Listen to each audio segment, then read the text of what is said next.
It was a cold Thursday in March when Harrison Kent realized that everything he had believed about love was wrong. The cutting wind of Manhattan lashed against the windows of his office on the 47th floor, creating a whispering sound that echoed his internal restlessness. The golden light of sunset filtered through silk curtains, illuminating stacks of contracts that could determine the future of his business empire. The aroma of premium Colombian coffee still lingered in the air, mixed with the subtle scent of Italian leather from the custom furniture that decorated that sanctuary of power and sophistication. Harrison Kent, Harry to a few close friends, was a man who dominated the art of seduction like others master musical instruments. At 52, his perfectly styled graying hair and penetrating blue eyes had conquered some of the most beautiful women on 3 continents. His imposing height of 6'1" was enhanced by Italian suits that cost more than luxury cars, and his wrist bore a Patek Philippe he had bought at an auction in Geneva. 30 years of experience had transformed him into a virtuoso of conquest. He knew the rarest Bordeaux wines, the most exclusive jewelry, the restaurants that didn't even have signs on their doors. But at that moment, watching Manhattan's skyscrapers light up in the twilight, Harry felt something he hadn't experienced in decades: true vulnerability. His biggest deal was crumbling, and for the first time in his meteoric career, he was genuinely scared. The contract with the United Arab Emirates Consortium was worth $400 million, a figure that would transform his international consulting firm into a global powerhouse. But 3 weeks of negotiations had deteriorated into a succession of cultural misunderstandings that threatened to destroy everything. The representatives from Dubai were growing increasingly cold, their messages increasingly formal, and Harry could feel the deal of his lifetime slipping through his fingers. Like desert sand. The phone rang at 3:17 a.m., perfect time for a call from Dubai. Harry adjusted his tone to sound confident, though his hand trembled slightly as he answered. "Harrison Kent." She answered in rapid Arabic, her voice melodious but completely incomprehensible to him. "I'm sorry, I don't speak Arabic," he said, momentarily thrown off. "Oh, my apologies, Mr. Kent. This is Layla Khalil, Senior Cultural Consultant. The Abu Dhabi representatives are very concerned about the negotiations." A low, genuine laugh followed.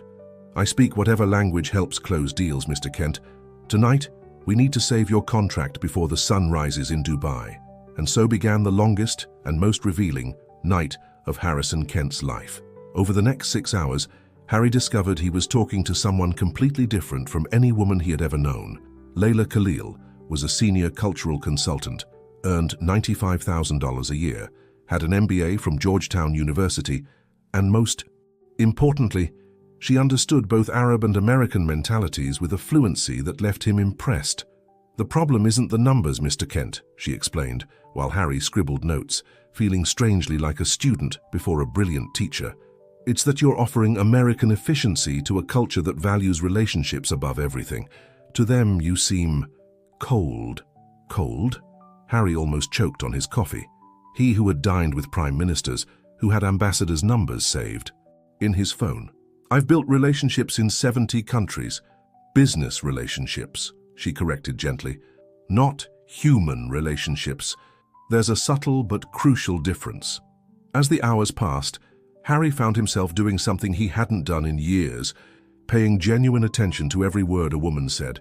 Layla wasn't impressed by his power stories. When he mentioned dining with the CEO of Emirates, she simply asked if he had enjoyed the hummus served as an appetizer, a question that caught him off guard because he hadn't even noticed what he ate, too focused on impressing. "Do you know real hummus?" he asked, intrigued. "My teta, my grandmother, makes the best hummus in Dearborn, Michigan," she replied, and he could hear the smile in her voice. "Family Lebanese recipe with handmade tahini." Something in Harry's chest contracted in a strange way. It wasn't sexual desire, it was something deeper, more disconcerting. It was genuine interest.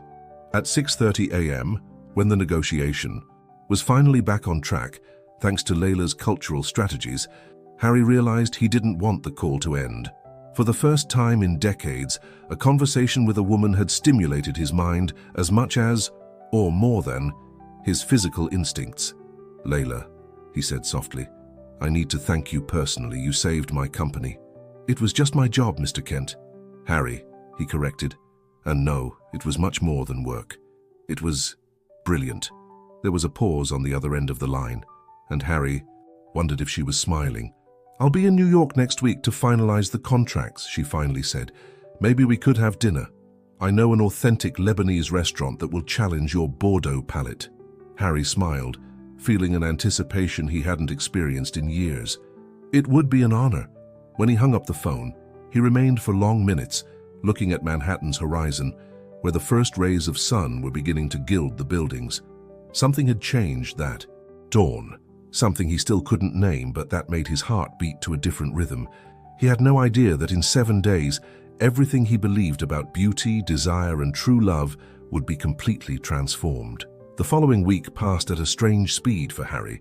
During the day, he was immersed in meetings, finalizing the details of the Dubai contract, but his nights were filled with increasingly long calls with Layla. They discussed business strategies, but the conversations always drifted to more personal territories, books they had read, places they wanted to visit, life philosophies that had shaped them. "Have you ever been to Lebanon?" she asked one of those nights, while Harry contemplated Manhattan from his Tribeca penthouse.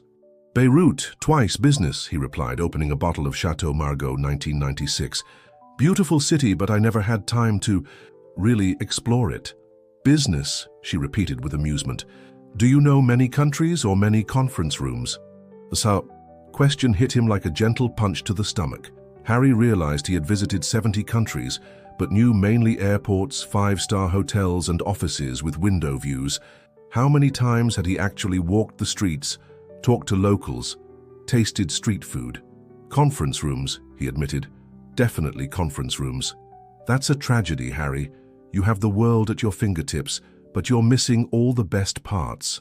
That night, after they hung up, at 2:30 a.m., he noticed, Harry lay awake, thinking about her words. When was the last time he had felt genuinely curious about another person? When was the last time a conversation had made him forget to check his watch? On Friday, the day before Layla's arrival, Harry did something he hadn't done in years. He cancelled all weekend commitments. He wanted to be completely available, completely present. He chose the perfect restaurant, Le Bernardin, of course, and secured the most private table. He selected a Domaine de la Romanée-Conti that cost more than most people's monthly salary. He was prepared to apply all the techniques he had perfected over 3 decades: sophisticated atmosphere, exceptional wine, intelligent conversations seasoned with calculated charm. Harry Kent didn't fail when he wanted to conquer a woman, but as Saturday approached, he felt something unprecedented, genuine nervousness. It wasn't the predatory excitement he felt before other conquests. It was something more vulnerable, more real. It was as if, for the first time in his adult life, the outcome really mattered. Saturday, 7:45 p.m. Harry arrived 20 minutes early at Le Bernardin, checked the table 3 times, confirmed the wine was at perfect temperature, and adjusted his Italian tie for the 5th time. He wore his most elegant suit, a navy blue Brioni that enhanced his eyes, and the Patek Philippe he had bought to celebrate his first 10 million contract. He was armed for seduction. At 8:00 p.m. sharp, Harry saw the maître d' approach, accompanied by a woman, and his world stopped. Layla Khalil was not what he expected, not at all. She was about 5'5", and was clearly and significantly overweight. Approximately 90 pounds above what Harry would consider ideal, based on 3 decades of rigorously calibrated standards. But there was something about her presence that completely disarmed him. Her hair was stunning, a cascade of golden brown waves that fell to her waist, shining under the restaurant's soft lights like liquid silk. Her almond-shaped honey-brown eyes were exactly as he had imagined from her voice, intelligent, warm, with a gleam of contained humor. Her arched eyebrows framed a classic Mediterranean face, perfect olive skin, full lips curved in a smile that radiated genuine confidence. She wore an impeccably cut navy blue dress that didn't try to hide her silhouette, but embraced it with elegance. Simple but clearly expensive jewelry, pearl earrings, a delicate necklace that demonstrated refined taste without ostentation. And when she smiled upon seeing him, Harry felt something he hadn't experienced in years, his own breath failing. "Harry!" The voice was exactly as he remembered, melodious, intelligent, charged with a confidence that intrigued him. "Finally we meet." He stood automatically, extending his hand, and when she touched it, an electric current ran through his arm. She had soft but firm hands, well-manicured nails painted with nude polish. No rings, he noticed, though he didn't know why. "Layla," his voice came out hoarser than intended, "it's a pleasure to meet you in person."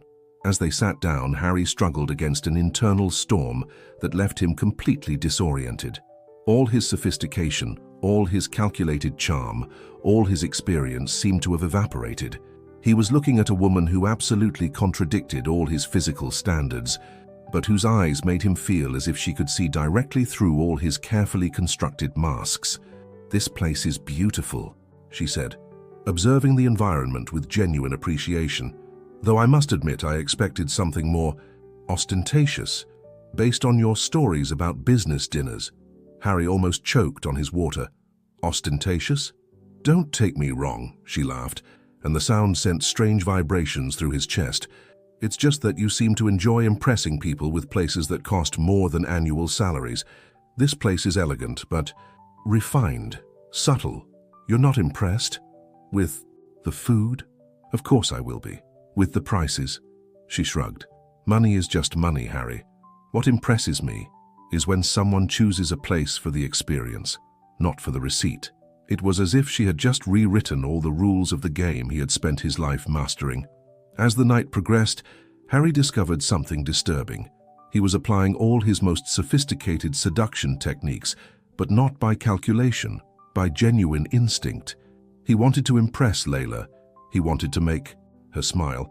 He wanted to hear that melodious laugh again. He started with the wine, of course. "I chose a Domaine de la Romanée Conti," he said while the sommelier served. 2010 vintage, only 6,000 bottles produced worldwide. Layla tasted the wine with the attention of someone who really understood the difference. She closed her eyes for a moment, savoring, and Harry found himself watching the elegant curve of her neck, the way her eyelids curved. "It's exceptional," she said finally. "Incredible terroir. You can feel the minerality of the limestone soil and that acidity. It's as if the very earth of Burgundy is speaking." Harry blinked. Most women he had conquered would only comment that the wine was delicious or expensive. Layla was describing nuances that many professional sommeliers wouldn't capture. "Do you study wines?" he asked. "My ex-husband was French," she replied naturally. "I spent 3 years learning about wines so I wouldn't embarrass myself at dinners with his family in Bordeaux." Ex-husband. The information hit him strangely. It wasn't jealousy. It was deep curiosity. "May I ask what happened?" Layla smiled with a soft melancholy. "He wanted a French wife. I was too American, too Lebanese, too independent." She paused. "And too fat, of course, though he never said that directly." The brutal honesty of the response left him speechless. Harry had expected evasions, social diplomacy, the verbal dances that all women in his experience performed when discussing ex-relationships. Instead, Layla had offered naked truth without self-pity or bitterness. Just facts presented with the dignity of someone who had completely processed the experience. "He was an idiot," Harry said before he could censor himself. She laughed, a genuine laugh that made other customers turn to smile unconsciously. "Thank you, but no, he was just French, and I was just me." As the night progressed, Harry realized he was in a completely different seduction dance from anything he had experienced. He was still using all his weapons: knowledge about cuisine, fascinating travel stories, natural charm honed by decades of practice. But Layla was responding unexpectedly. When he mentioned dining with the Prime Minister of Canada, she asked if he had tried real poutine while in Montreal. When he described a tense negotiation in Tokyo, she wanted to know if he had visited any temples, if he had understood the philosophy behind the Japanese tea ceremony. "You're making me realize," he said while they shared a dessert that cost more than some people earned in a day, "that I've spent 30 years traveling the world, but only visiting expensive versions of the same places I could find in Manhattan."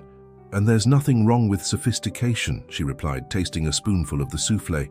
"But sophistication without curiosity is just expensive." The words settled in his chest like hot stones. Harry realized that Layla was offering something he hadn't received in decades, genuine intellectual challenge. She wasn't interested in being impressed. She was interested in discovering who he really was beneath all the expensive adornments. And for the first time in his adult life, Harry wasn't sure he would like the answer. It was almost 11 p.m. when they left the restaurant, and Harry felt a strange restlessness. Normally, by this point in a successful evening, he would know exactly where he was going, back to his penthouse, where he would apply the finishing touches of his seduction. But with Layla, every rule seemed different. "Want to walk a bit?" he suggested impulsively. "I know a place, with stunning views and expensive wines," she teased, but she was smiling. "Actually," Harry said, surprising himself, "it's just a park. Riverview, wooden benches, nothing sophisticated." They walked toward Hudson River Park, and Harry found himself observing Layla with attention that went beyond the physical. The way she moved her hands when she spoke, how her hair waved with the night breeze, how she occasionally stopped to really look at things he would normally ignore. An elderly couple walking hand in hand, a street musician playing saxophone, the lights reflected in the dark water of the river. "You see things," he said suddenly. "What do you mean?" "Most people I know walk through places without really seeing. You stop, you observe, as if everything were interesting." Layla sat on a bench facing the river, and Harry joined her, leaving a respectful space between them. "I grew up feeling invisible," she said simply. "So I learned to see other people who also feel invisible. You start noticing details when you realize how easily people can be ignored." "You're not invisible," Harry said, and there was an intensity in his voice that surprised him. She turned to look at him, and in the soft glow of the park lights, Harry found himself lost in those honey-colored eyes. "To most people I am. To men like you especially." "Men like me?" "Men who are used to women who look different, who fit specific standards."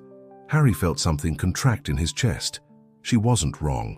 For 3 decades he had dated exclusively women who could be on magazine covers, models, actresses, heiresses with personal trainers and plastic surgeons, women whose beauty was a form of social validation as much as personal desire. "Can I tell you something?" he said, his voice coming out lower than intended. "Sure. Tonight, talking to you, it was the first time in years I completely forgot to check my phone. The first time a conversation was more interesting than anything else happening around me." Layla studied his face for a long moment. "Harry," she said softly, "you don't need to seduce me with kindness. I know who I am. I know how I look." "And how do you look to me?" he asked, genuinely curious about his own answer. "Like someone who saved your business and deserves an expensive dinner as thanks." Harry turned on the bench to face her completely. "You look like someone who made me question everything I believed about what attracts me to a woman." The silence that followed was charged with something Harry couldn't name. Tension, yes, but not just sexual. It was as if they were on the edge of a precipice that neither of them completely understood. "Careful, Harry," she said finally, but there was affection in her voice. "You might be confusing gratitude with attraction." "I might be," he agreed. "Or I might be discovering that I've spent 52 years confusing everything." They parted that night without kisses, without apartment invitations, without the familiar seduction rituals that Harry executed with surgical precision. Instead, there was only a prolonged handshake at the door of Layla's taxi, fingers that lingered for extra seconds, gazes that carried questions neither was ready to ask. "Thank you for dinner," she said, "and for the conversation. Thank you for allowing me to get to know you," he replied, and the words came out with a sincerity that surprised him. As the taxi pulled away, Harry remained standing on the sidewalk for long minutes, watching the taillights disappear in Manhattan traffic. Something had changed that night, something fundamental in his understanding of himself, but he still couldn't name what. Over the next few days, Harry found himself doing strange things. He cancelled a date with Catherine Dubois, a French model he had been pursuing for months. He declined an invitation to an exclusive party in Southampton, where he knew he would meet at least 3 women he had previous affairs with. Instead, he spent his nights calling Layla, extending contract discussions into conversations about books, movies, life philosophies. "Have you ever read Beloved by Toni Morrison?" she asked one of those nights. "Never heard of it," Harry admitted, feeling strangely embarrassed. "It's about memory and trauma, about how the things we try to forget shape who we become." Harry ordered the book the next day and spent the week reading, taking notes like he was a student again. He wanted to understand why she had mentioned it. He wanted to have something intelligent to say in the next conversation. It was as if at 52, he was learning a completely new language. The following Friday, Harry did something he hadn't done in years. He asked for a date without a hidden agenda. "Want to have dinner again?" he asked during one of their nightly calls. "But this time, you choose the place." "Are you sure?" There was amusement in her voice. "I might choose something very unsophisticated. I'm counting on it." She took him to a small Lebanese restaurant in Brooklyn, the kind of place Harry would normally drive past without noticing. The tables had plastic tablecloths, the menus were laminated, and the only decoration was a random collection of photos of the owner's family and views of Beirut. And it was there, eating handmade hummus while Layla translated the Arabic menu and explained the history behind each dish, that Harry Kent had an epiphany that would change his life forever. "Try this," Layla said, offering a spoonful of something that looked like a mixture of grains and vegetables. "Family tabbouleh, 5-generation recipe." Harry tasted it, and his eyes widened. It was fresh, herbaceous, with a complexity of flavors that rivaled any dish he had experienced in the world's most expensive restaurants. "This is extraordinary. My great-grandmother used to say you can taste love in a recipe," Layla explained, her eyes shining with memories. "That when someone cooks with intention, with care, it changes the taste of the food." Harry chewed slowly, really savoring. When was the last time he had paid real attention to the food he ate? When was the last time he had thought about the hands that prepared it, the stories behind the recipes? "My grandmother died when I was 15, Layla continued, playing with the edge of her mint tea glass. "She barely spoke English but spent hours teaching me to cook.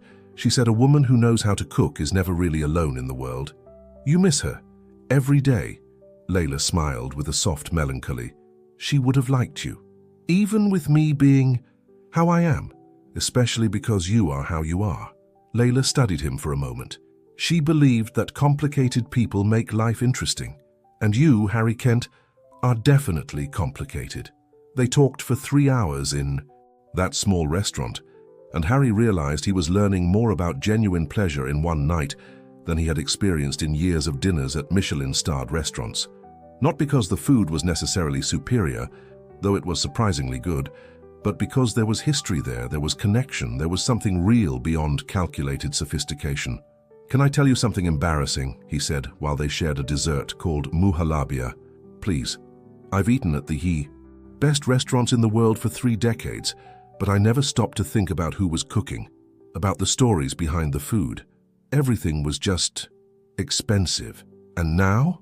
Harry paused, searching for the right words. "Now I'm wondering what else I missed paying attention only to the price of things." When they left the restaurant, Harry hoped Layla would suggest prolonging the night somehow. Maybe a walk, a drink, anything that would give him more time with her. Instead, she stopped on the sidewalk and turned to face him. "Harry," she said with sudden seriousness, "I need to say something." His heart accelerated. "Of course. You're being different, kind, interested, and I can feel it's genuine." She paused. "But I don't want this to be about pity, or curiosity, or some kind of experiment to see how it feels to be kind to the fat girl." The words hit him like a physical slap. "Layla, let me finish." Her voice was firm, but not cruel. "You're a handsome, successful, sophisticated man. You can have any woman you want. Women who fit into your world, who look like the women you normally meet. I don't want to be an emotional charity project." Harry felt something break in his chest. "Is that what you think is happening here?" "I don't know what's happening here," she replied honestly, "and I suspect you don't either." They stood there on that Brooklyn sidewalk, surrounded by the distant sound of traffic and the aroma of food escaping from the restaurant, and Harry realized he was at the most important moment of a lifetime of calculated moments. "You're right," he said finally. "I don't know what's happening. I just know that 3 weeks ago, my entire life was organized. I knew exactly who I was, what I wanted, how to get it. And then you appeared, and now I'm questioning everything. That's not necessarily a good thing, Harry." "Maybe not," he agreed. "But maybe it's the first real thing that's happened to me in decades." That night, Harry, stayed awake until 4 a.m. walking through the rooms of his penthouse, trying to understand what was happening to him. He looked at his reflection in the bathroom mirror, still handsome, still well-dressed, still having everything he had spent his life accumulating. But there was something different in his eyes, something he couldn't identify. Over the next 2 weeks, Harry did something he hadn't done since college. He questioned everything. He called Layla every night, not to seduce her, though he certainly felt a growing attraction, but because he genuinely wanted to hear her voice, her opinions, her stories. He wanted to understand how she saw the world, and through her, how he himself had stopped seeing it. "Have you ever really fallen in love?" she asked one of those nights. The question caught him off guard. "I thought I had. Several times." "Thought? Now that you ask, I think I fell in love with the idea of being in love, with the validation, with the conquest." He paused, looking through his penthouse window at Manhattan's twinkling lights.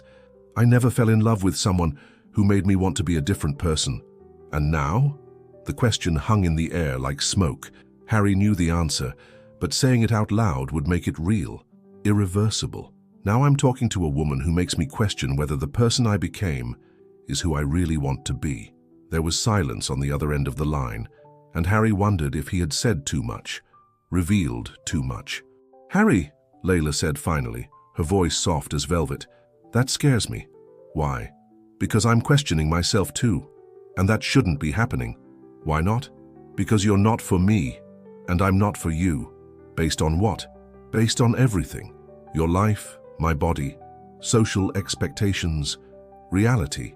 Harry felt something fierce awaken in his chest, a determination he hadn't experienced in years. "What if I didn't care about any of that?" "You should care. Your reputation, your business, your social circle, all of that matters in your world. Maybe it's time to question what my world really is." The next morning, Harry did something impulsive that would shock anyone who knew him. He cancelled an important meeting with Japanese investors and drove to Layla's office in Midtown. She worked in an elegant but not ostentatious corporate building, the kind of place where intelligent people did serious work without needing to impress anyone. Harry found her in the ground floor cafeteria. During lunch break, sitting alone with an open laptop and a salad she was barely touching, when she saw him approaching, her eyes widened in surprise. "Harry, what are you doing here?" "I needed to see you," he said, sitting across from her without invitation. "I needed to say something in person.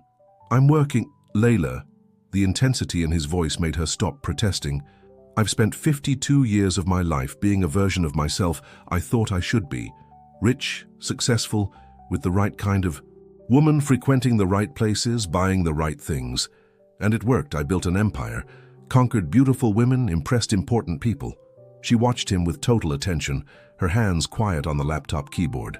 "But in 3 weeks talking to you, I discovered something disturbing. I don't much like the person I became. And for the first time in my adult life, I found someone who makes me want to discover who I could be if I stopped trying to impress the world and started trying to impress myself." "Harry, I'm not finished." He leaned forward, his intense blue eyes fixed on hers. "You said you're not for me, that I can have any woman I want. But here's the thing.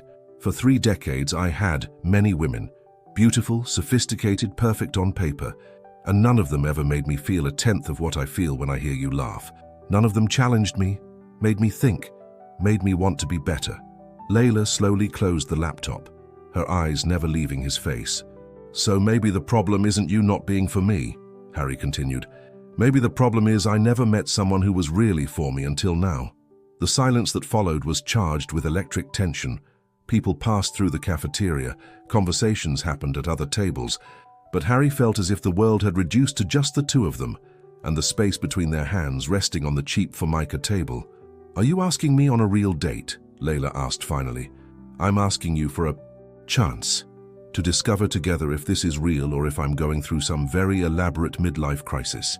She studied his face for a long moment, and Harry realized he was holding his breath. "There's a charity event Saturday night," she said slowly. "Fundraiser for Syrian refugees. Nothing sophisticated. Simple food, normal people trying to do something good in the world." "Doesn't sound like my type of event," Harry admitted.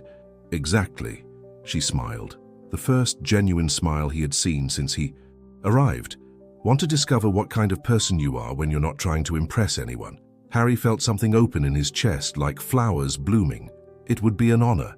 Saturday night, Harry Kent found himself in a community hall in Queens, wearing a suit that cost more than most cars present, surrounded by Syrian immigrants, social workers, public school teachers, and college students. There were handmade banners, homemade food served on paper plates, and a local band playing traditional Arabic music on a small improvised stage. It was exactly the kind of event he would normally avoid at all costs, and it was being one of the most interesting nights of his life. "This is Noor," Layla said, introducing him to a middle-aged Syrian woman with kind eyes and calloused hands. She escaped from Aleppo 3 years ago with 4 children. Now she works as a nurse and studies English at night. Harry shook Noor's hand, struggling to find adequate words. "It's a pleasure to meet you." Noor smiled and said something in Arabic to Layla, who laughed and translated. "She said you have kind eyes, but you need to eat more. She wants to prepare you a plate." For the next 2 hours, Harry found himself in a completely new situation, being cared for by strangers who had much less than him, but who insisted on feeding him, including him, treating him like family. He tasted food he had never experienced, heard stories that left him simultaneously horrified and inspired, and discovered that his facility with languages, developed for business, actually helped him connect with people in ways that transcended commercial transactions. "You speak Arabic?" an elderly man asked in broken English. "A little," Harry replied, switching to the basic Arabic he had learned for Middle Eastern business. "I'm learning." The man's eyes lit up, and he began telling a story about his life in Damascus before the war. Harry understood maybe half the words, but managed to capture the essence: memories of a lost life, gratitude for a new chance, hope for grandchildren who would be born American. "You're different from what I expected," Layla said when they finally got a moment alone, standing near a window overlooking the poorly lit parking lot. "How so?" "I thought you'd feel uncomfortable, out of place instead." She paused, observing him. "You seem relaxed, real." Harry considered this. She was right. For 3 hours he had talked to people who had no idea who he was, who didn't care about his bank account or his corporate achievements. They treated him as simply Harry, and for the first time in decades, he had liked that person. "Can I tell you a secret?" he said. "Sure. This is the first time in years I haven't thought once about business, money, or how to impress someone. And how does that feel?" Harry looked around the hall, at families sharing food, at children running between tables, at the genuine simplicity of people just being kind to each other, and felt something move in his chest. "Like I've been sleeping for 30 years and finally woke up." Layla turned to face him completely, and under the fluorescent lights of that simple hall, Harry realized she was absolutely stunning. Not in the calculated and polished way of the women from his usual world, but in a way that radiated from the inside out. Intelligence, kindness, authentic strength. "Harry," she said softly, "can I ask you a direct question?" "Sure. What do you want from me?" "Really?" The question hung between them like a bridge he would have to decide whether to cross. Harry knew his answer would change everything, for better or worse. "I want to discover if it's possible to fall in love for the first time at 52, he said with honesty that surprised him, "and I want to discover that with you." Layla's eyes filled with tears. She quickly blinked to contain. "That's dangerous for both of us." "Why?" "Because," she struggled with the words, "because I'm already falling in love with you, and it's going to hurt when you discover the novelty has worn off." Harry felt something contract in his chest like a fist closing. "You think this is novelty for me?" "I don't know. Have you ever fallen in love with a fat woman before?" The raw question hit him like a punch. "No." "Ever dated someone your friends would consider ugly?" "No." "Ever introduced a woman to your family knowing they'd be surprised by your choice?" Harry opened his mouth to respond, then closed it. "No." "So this is novelty, and novelties wear off." They stood there in silence for a long moment, the weight of Layla's brutal honesty settling between them like a stone in the stomach. "Layla," Harry said finally, "can I tell you about the first woman I seriously dated?" She nodded. "Sofia Marchetti, Italian model, appeared in Versace campaigns. Perfect body, perfect face, talked about art and literature." Harry paused. "We dated for 8 months. I thought I was in love." "What?" happened. One day we were at a restaurant in Rome, and a homeless man approached our table asking for food. Sophia was furious, not because he had disturbed our dinner, but because she was worried someone might photograph her near him, that it could compromise her image. Layla listened with total attention. That night I realized I had spent 8 months sleeping with someone I didn't respect as a person. That all the passion I felt was just physical chemistry and social validation. And what does that have to do with me? Harry turned to look through the window at the parking lot, where some of the Syrian families were saying goodbye with long, warm hugs. In 3 weeks knowing you, I felt more respect, admiration, and genuine desire than in any relationship of the last 20 years, not despite who you are, because of who you are. Harry, you want to know if this is novelty? He turned to face her again. It is, but not the way you think. The novelty isn't being with someone who looks different. The novelty is being with someone who makes me feel different. The tears Layla had been holding back finally escaped, rolling silently down her cheeks. Do you have any idea how hard it is to believe that? Probably not, but I want to learn. She studied him for a long moment, and Harry realized his entire life had reduced to this moment, to this woman deciding if he was trustworthy, if he was real, if he was worth the risk. Okay, she said finally, her voice little more than a whisper. Okay, let's discover together if this is real. And there, in that simple community hall in Queens, surrounded by the sound of families speaking Arabic and children laughing, Harrison Kent kissed Layla Khalil for the first time. It was the first kiss of his life that meant anything. The following weeks were an education in intimacy for Harry. Not the calculated type of seduction he had mastered for decades, but something much more frightening, authentic, vulnerability. He took Layla to see his apartment, nervous in a way he hadn't felt since adolescence. He watched as she walked through the impeccably decorated rooms, touching expensive objects with the same attention she would give to artifacts in a museum. "It's beautiful," she said, but there was something in her voice. "But it doesn't look like someone lives here. It looks like a very expensive hotel." Harry looked around his home with new eyes and realized she was right. Everything was perfect, expensive, impressive, and completely soulless. There were no personal photos, books with folded pages, objects with sentimental value. It was a set designed to impress, not a home. "I never thought about that," he admitted. "Where are your things? Your memories?" Harry realized with shock that he had no physical memories. He had lived a life so focused on acquiring status that he had never become attached to anything with real emotional value. "I guess I never had the habit of keeping things." Layla sat on the Italian leather sofa that cost more than her car. "Harry, can I ask you something personal?" "Sure. Do you have real friends? People who know you, really know you?" The question hit him like a painful revelation. Harry began thinking about his social network, business colleagues, wealthy acquaintances, women he had conquered, and realized he didn't have a single true friend. People who respected him for his success, who liked being seen with him, who benefited from his wealth, but no one who really knew him, who cared about him regardless of his bank account. "No," he said, the word coming out like a confession. "I don't." "Does that make you lonely?" Harry sat beside her, leaving careful space between them. "I was so busy building an image that I never stopped to notice there was no one real behind it." Layla reached out and touched his hand, a simple touch that sent electric currents through his entire body. "Well, now you have someone who wants to know the real person. What if the real person is disappointing? Then we'll work on that together." That night, for the first time in his adult life, Harry fell asleep on the sofa with his head in a woman's lap, just talking. No sexual agenda, no performance, just connection.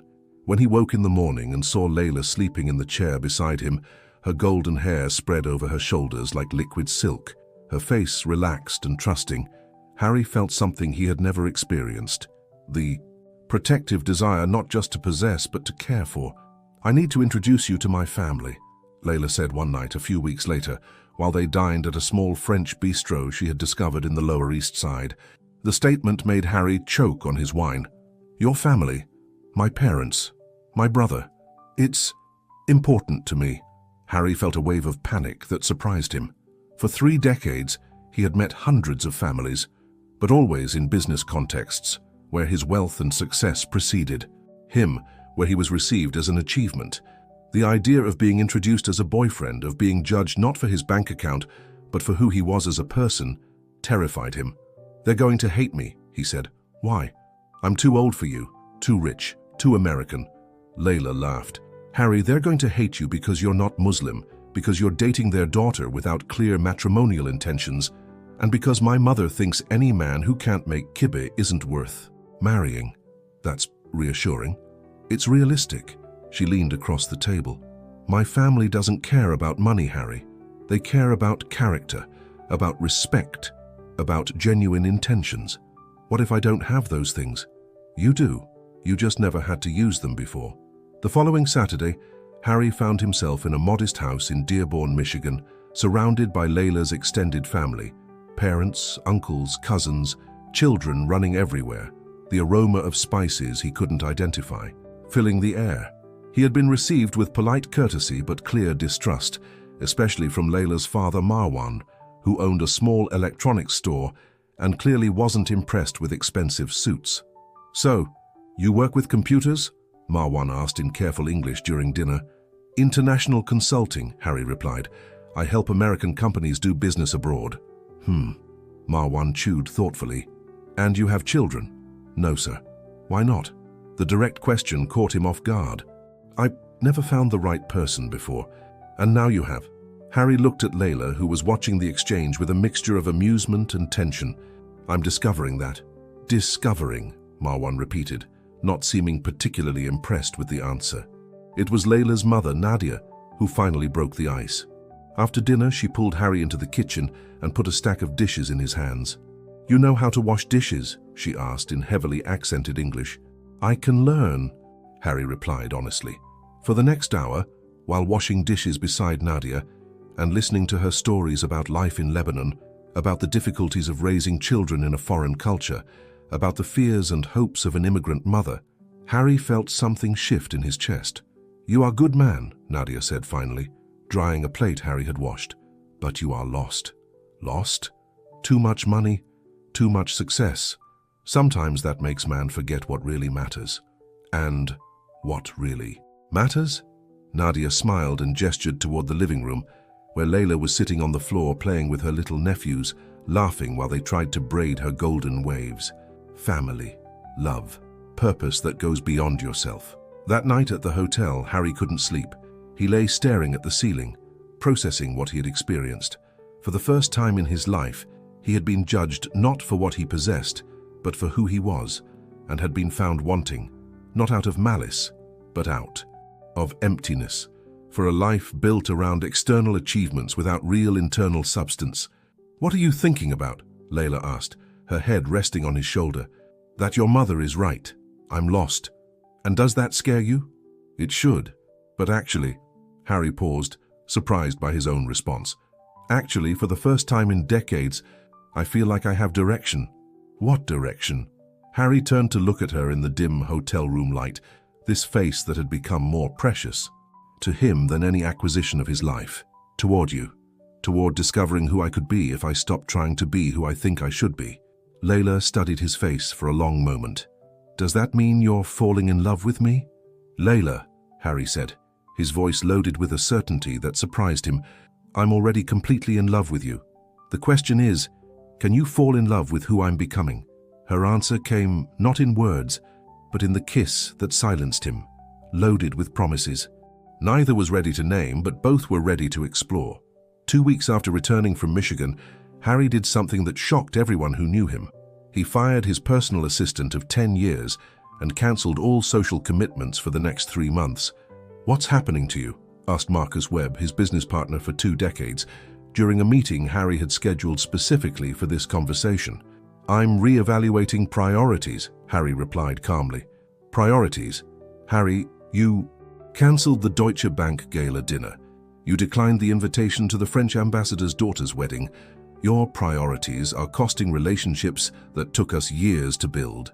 "Relationships based on what, Marcus?" "What do you mean by that?"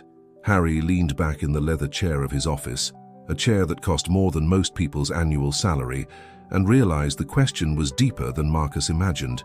How many of these people really care about me as a person? How many would call if I lost everything tomorrow? Marcus looked at him as if he had gone insane.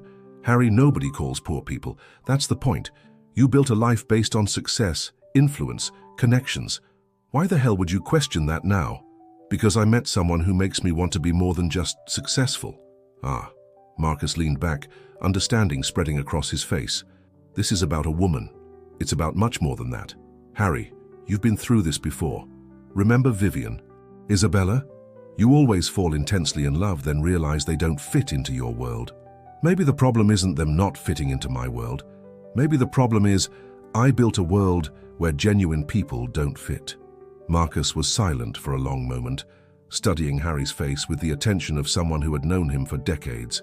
She's different from the others, Marcus said finally. Isn't she? Completely. And that scares you. It should, but actually, it frees me. That afternoon, Harry did something he had been putting off for weeks. He called Layla and asked if she could have dinner at his place, not at a restaurant, not in a carefully orchestrated experience, at home, with food he would prepare himself. You know how to cook? She asked, amusement clear in her voice.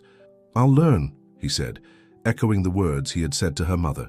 Harry spent the rest of the afternoon at the supermarket, a surreal experience for a man who hadn't gone shopping in 20 years, trying to understand how to prepare a simple meal. He bought ingredients for pasta, salad, something he hoped would remotely resemble home cooking.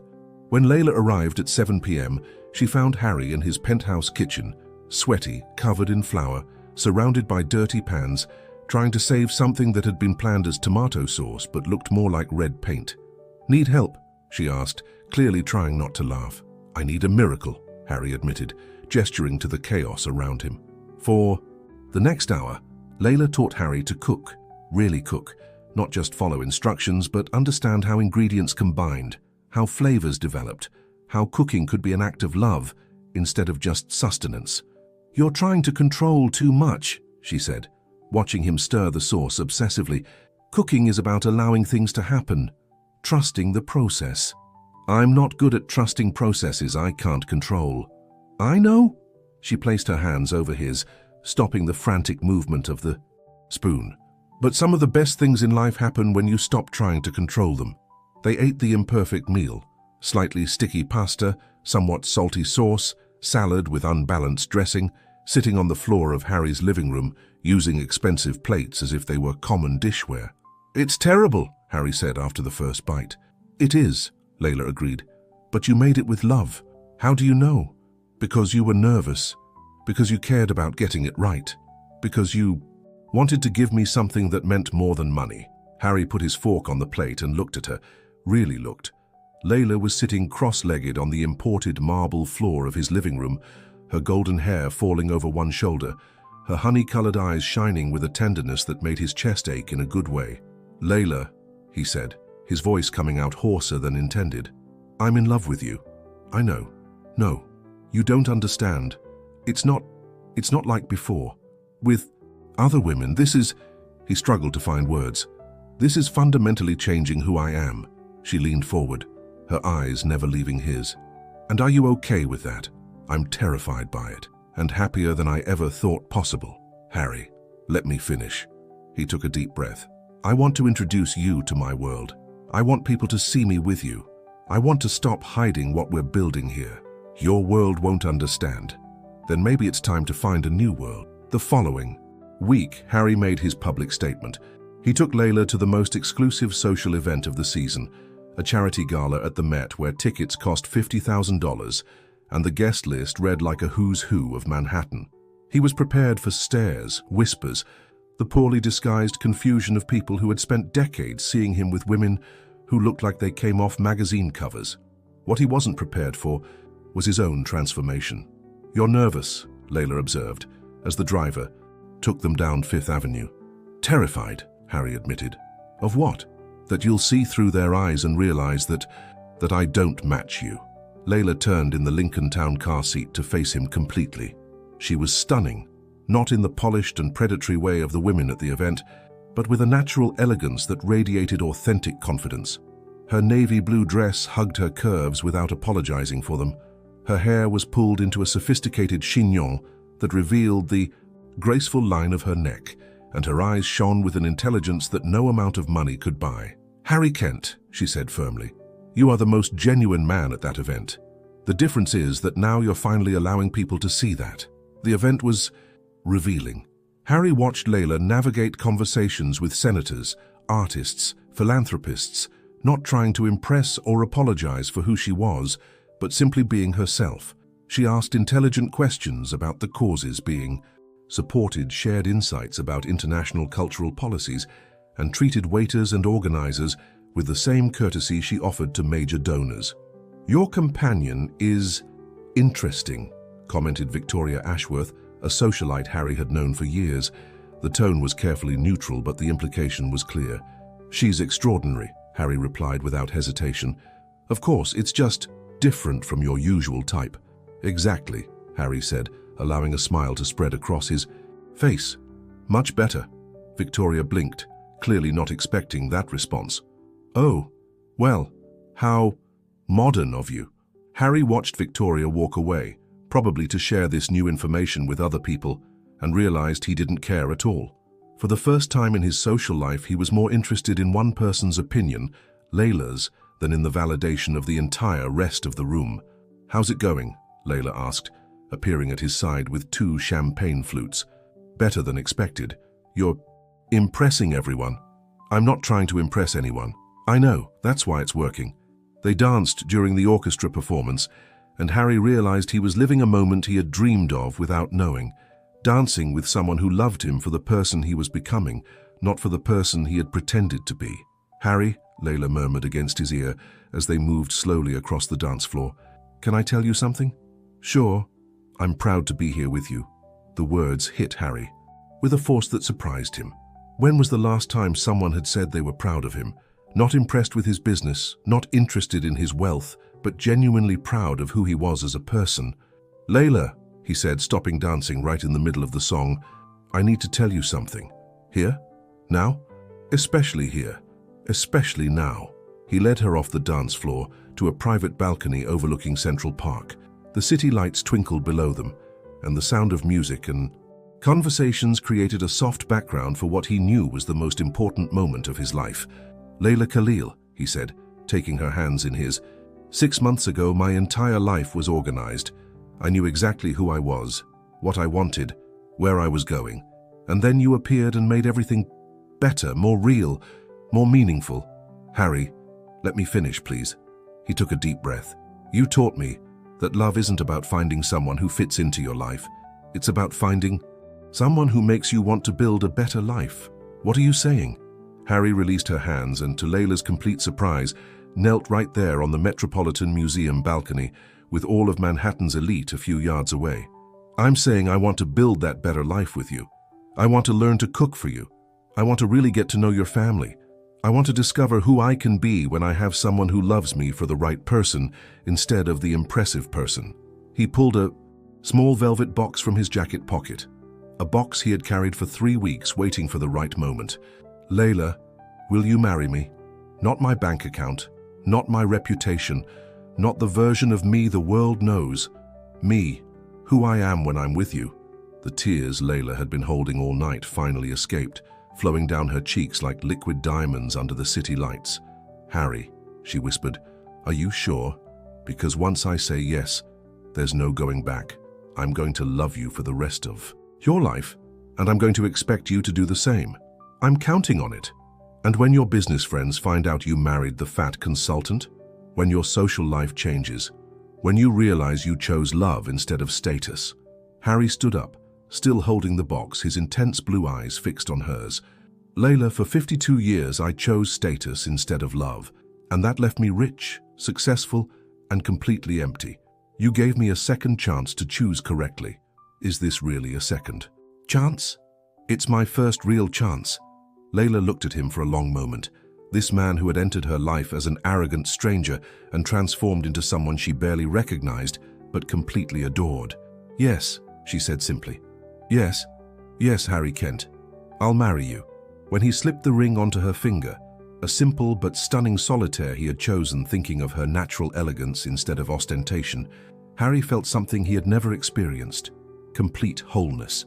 They kissed, there on the balcony, while Manhattan sparkled below them, and Harry realized he had spent his entire life accumulating things he thought would make him happy.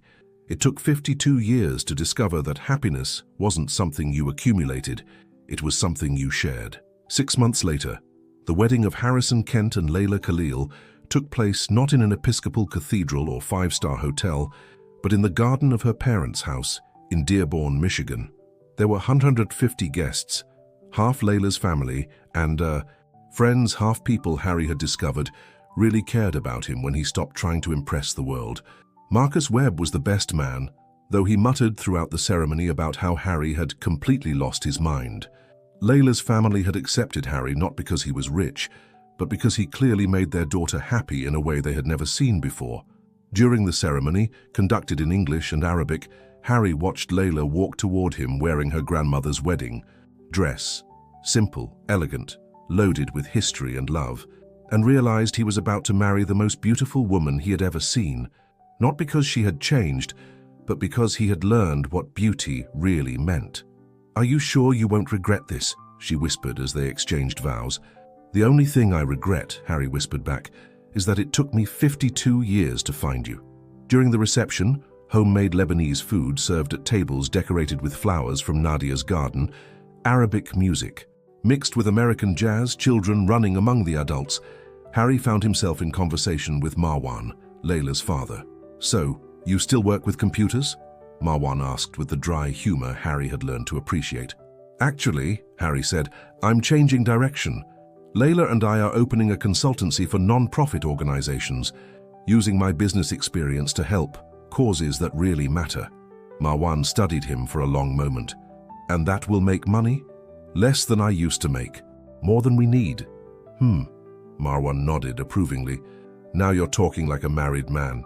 That night, in the honeymoon suite of a modest hotel in Detroit, not the Ritz-Carlton or Four Seasons, but a clean and comfortable place close to family, Harry lay beside his new wife and reflected on the journey that had brought him here.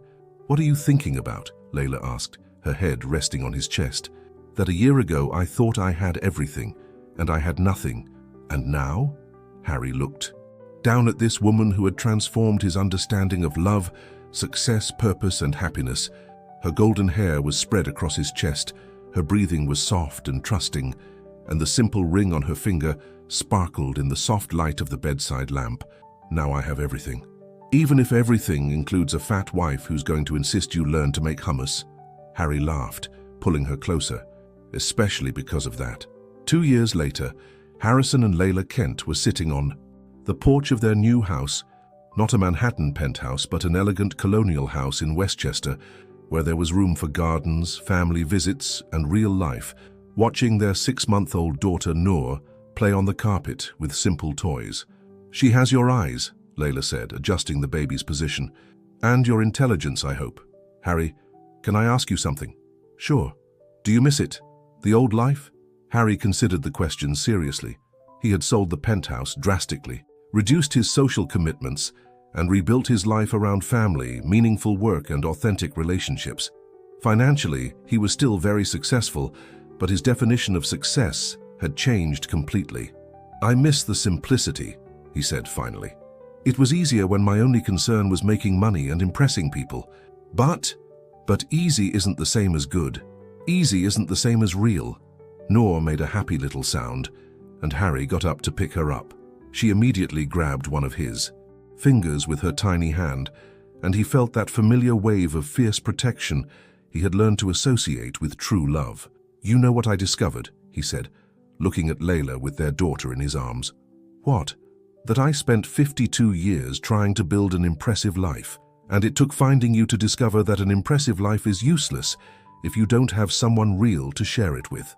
Layla smiled, that smile that had captivated Harry since the first phone call, and joined him on the porch swing. "Where do we go from here?" she asked. Harry looked at his wife, his daughter, his simple but love-filled house, and realized that for the first time in his life, he wasn't planning the next move, the next conquest, the next goal. "Nowhere," he said. "We've finally arrived where we wanted to be." As the sun set over Westchester, painting the sky in shades of gold and pink. Harry Kent, who had spent decades measuring success by external conquests, finally understood that his life's greatest conquest had been learning to stop conquering and start simply loving. And in that perfect, simple moment, he knew all his searches had ended, not because he had found everything he wanted, but because he had discovered he already had everything he needed. The story of Harrison Kent wasn't about a rich man who fell in love with a fat woman. It was about a lost man who finally found his way home. Sometimes, the greatest transformation happens not when we change the circumstances of our life, but when we change our understanding of what really matters. True love doesn't complete us, it reveals who we were always capable of being. If this story touched your heart, as it touched ours, leave a like to show us that stories of true transformation matter to you. In the comments, we want to know, have you ever lived a moment that completely changed your perspective on love or about yourself?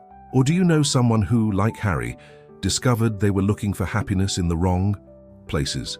Share your story. Our community loves connecting through real experiences, and if you believe more people need to hear that true love goes far beyond appearances, share this video. We never know who might need exactly this message today. For more stories that celebrate the beauty of human transformation, subscribe to the channel and hit the notification bell. Every week, we bring narratives that remind us that the best changes begin when we stop trying to impress the world and start being authentic with ourselves. Until the next story that will warm your heart.